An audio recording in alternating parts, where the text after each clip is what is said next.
Salam sejahtera.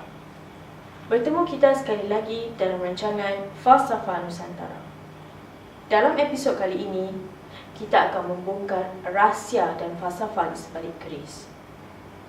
Keris yang telah lama wujud adalah satu artifak simbol dan identiti keagungan bangsa Melayu. Secara umum, keris adalah senjata tajam yang digunakan sebagai alat untuk mempertahankan diri. Tetapi, keris juga dipercayai mengandungi unsur-unsur mistik. Adakah ini satu kebenaran atau hanya kepercayaan semata-mata? Wartawan kami akan menyingkap rahsia dan falsafah di sebalik keris. Fungsi keris di alam Melayu bukan sekadar alat mempertahankan diri. Ia adalah sebahagian daripada pemakaian penting seorang sultan atau raja Melayu sebagai lambang kedaulatan kerajaan. Ia juga digunakan sebagai pelengkap pakaian lelaki, azimat, pelindung diri dan rumah tangga dan untuk memperoleh kekayaan, menundukkan manusia, jin dan haiwan, menolak bala dan juga peladis perdagangan. Keistimewaan keris dibagi kepada dua, iaitu functionalism dan determinism. Menurut Nur Razid Selat 1989, teori functionalism penghasilan suatu budaya benda termasuk keris adalah berasaskan kepada keperluan fungsi sesuatu budaya benda berkenaan. Pada dasarnya, bentuk sesuatu budaya benda itu adalah juga dicipta berasaskan keperluan fungsinya.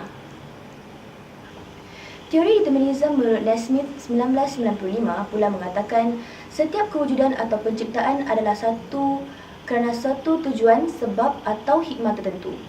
Kedua-dua teori ini saling berintegrasi dan berkoordinasi serta sangat relevan untuk dijadikan asas untuk membincangkan fungsi keris sama ada dari segi bentuknya atau penggunaannya. Begitulah mengikut Haji Hashim 2004. Selanjutnya, mari kita ikuti wawancara yang telah dilakukan oleh kru Falsafah Nusantara. Assalamualaikum warahmatullahi wabarakatuh dan salam sejahtera. Apakah itu falsafah Islam? Falsafah Islam menurut Profesor Muhammad Said Syekh ialah keupayaan menterjemah dan membina semula pelbagai wawasan metafisika yang terdapat dalam Quran dengan menggunakan bahasa dan gaya falsafah yang di dalamnya tidak terdapat sebarang unsur-unsur yang bercakap dengan Islam. Kita boleh melihat unsur-unsur Islam ini pada bentuk fizikal keris itu sendiri. Contohnya pada bilangan lognya. Jika kita teliti dan buat kajian tentang bilangan log ini, kita akan dapati bahawa bilangan ini amat ganjil. Ini dipadankan dengan ciri-ciri Islam seperti jumlah yang terdapat pada rukun Islam itu 5 perkara. Kemudian jumlah jumlah rakaat yang terdapat pada solat 5 waktu sehari. Dan akhir sekali jumlah dalam mengelilingi Kaabah itu tawaf. Di samping itu, kita juga terdapat ayat-ayat Quran pada sarung keris, pada pangkal tulang dan juga pada hulu keris. Keris mempunyai kuasa yang luar biasa. Ia mempunyai kuasa keajaiban yang dipercayai berujar daripada jenis besi dan dari pembuat keris itu sendiri. Keris Mataram yang dikenali diperbuat daripada 9 jenis besi yang didapati daripada 9 tempat yang berlainan. Ia diperbuat dalam jangka masa sehingga 17 tahun kerana sekali pukulan hanya pada setiap Jumaat. Dijalankan dan setelah siap, keris berkenaan dikatakan mempunyai kesaktian yang luar biasa. Begitu juga dengan keris Tamim Sari yang dikenali juga adalah diperbuat daripada 20 jenis besi hingga ia menjadi satu keris yang luar biasa. Dikatakan pembuatan keris adalah sesuatu yang dianggap sebagai suatu pekerjaan yang suci, kerana hanya yang terpilih boleh membuat keris itu. Dan sebelum membuat keris, si pembuat keris itu harus memperlengkapkan diri seperti berpuasa dan bertafakur. Sebagai keris ini adalah satu alat yang suci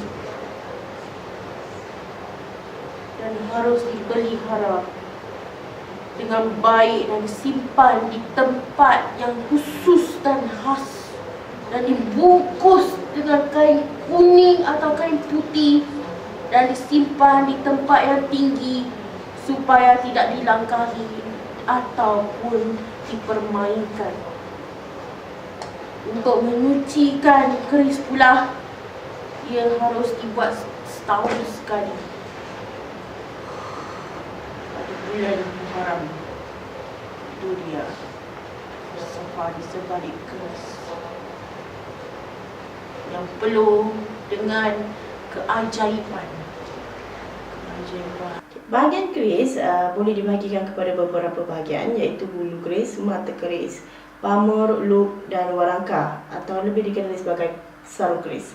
Dalam teori empirism berpendapat bahawa ilmu pengetahuan itu adalah diasaskan atau diperoleh oleh pengalaman dan selalu dikaitkan dengan perkara-perkara yang diinderai atau didalami. Ini boleh kita kaitkan dengan pendapat beberapa pengkaji seperti H. Hill dan G. B. Garner yang percaya bahawa bentuk keris mula dicipta di semenanjung tanah Melayu. Dan bentuk keris yang asalnya sebenarnya dipercayai ditiru oleh bentuk iting atau sengat ikan pari. Iting ini digunakan oleh nelayan sebagai senjata. Melayu yang arif tentang keistimewaan sengat ikan pari ini telah menggunakan dalam pembentukan keris itu. Encik Kamarul pula menyatakan dalam bukunya bahawa ada teori yang berpendapat bahawa bentuk keris ini sebenarnya berasal dari tanduk kambing. Ada juga pendapat bahawa keris beluk menggunakan bentuk naga dan ular, seperti ular dan naga itu sedang bergerak. Dan bentuk keris lurus pula diinspirasikan daripada keadaan ular atau naga yang sedang tidur. Jelas daripada kedua-dua penerangan ini menunjukkan bahawa bentuk keris sebenarnya berdasarkan pemerhatian masyarakat Melayu pada waktu itu.